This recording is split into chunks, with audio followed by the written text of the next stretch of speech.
جائز ہے، مگر خواتین کے لیے بلیڈ استعمال کرنا بالوں کو صاف کرنے کے لیے مکروہ اور ناپسندیدہ عمل ہے، خلاف سنت ہے۔ نبی صلی اللہ علیہ وسلم نے خواتین کو جو بال صاف کرنے کے لیے جس چیز کو سنت قرار دیا وہ بلیڈ کا استعمال نہیں ہے، پاؤڈر ہے یا کوئی بھی ایسی کریم وغیرہ کے ذریعے بال صاف۔ جوان عورت کے لیے جوائنٹ فیملی میں بھی پردہ فرض ہے اور چہرے کا پردہ بھی فرض ہے اس پر۔ البتہ کپڑوں کا پردہ کرنا بہت مشکل ہے جوائنٹ فیملی میں، اگر سب اکٹھے رہتے ہیں۔ کپڑے کا پردہ فرض نہیں ہے ایسی صورت میں اگر مشکلات پیش آ رہی ہیں۔ رہا یہ مسئلہ کہ یہ جو بعض دفعہ ایسے ہوتا ہے کہ جوائنٹ فیملی میں کوئی خاتون پردہ کرتی ہیں تو بالکل کمرے میں بند ہو جاتی ہیں اور وہ کہتی ہیں کہ آواز کا بھی پردہ ہے، جس کی وجہ سے جو گھر کے اجتماعی نظم میں پھر بہت زیادہ مشکلات پیش آتی ہیں، کھانا پکانا، یا ظاہر ہے جب سب مل کے رہتے ہیں تو سب کو ایک دوسرے کی خدمت کرنی پڑتی ہے۔ وہاں یہ گنجائش ہے، فقہا نے یہ گنجائش دی ہے کہ اگر کوئی بات کرنا چاہے تو بات بھی کر سکتی ہے دیور سے پردے کے پیچھے،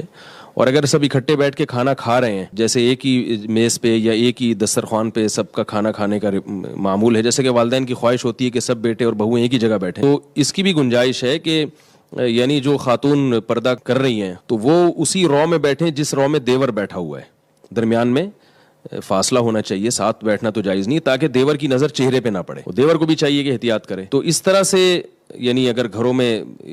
چھوٹا گھر ہے یا بڑی فیملی ہے، بالکل ہی اپنے آپ کو چھپانا بہت مشکل ہو رہا ہے، تو اس طرح سے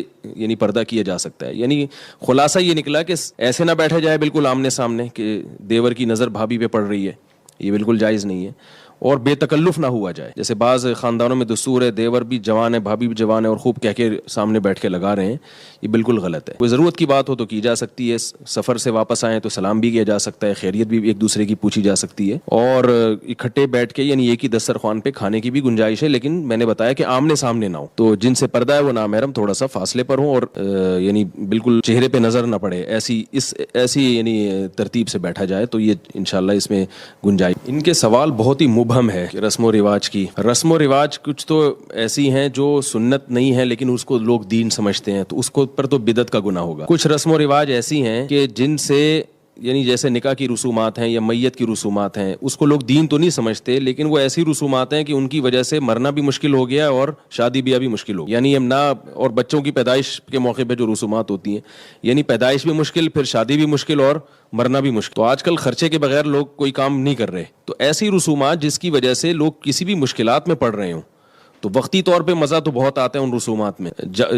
جیسے ہو رہا ہے ہمارے معاشرے میں بہت ساری رسومات ہیں، مزہ تو بہت آتا ہے لیکن اس کا معاشرے پہ منفی اثر پڑ رہا ہوتا ہے، لوگ تنگ آ رہے ہوتے ہیں، تو ان رسومات کو وہ بھی ناجائز ہوں گی، ان پہ بھی گناہ ملے گا، کیونکہ شریعت کبھی بھی ایسی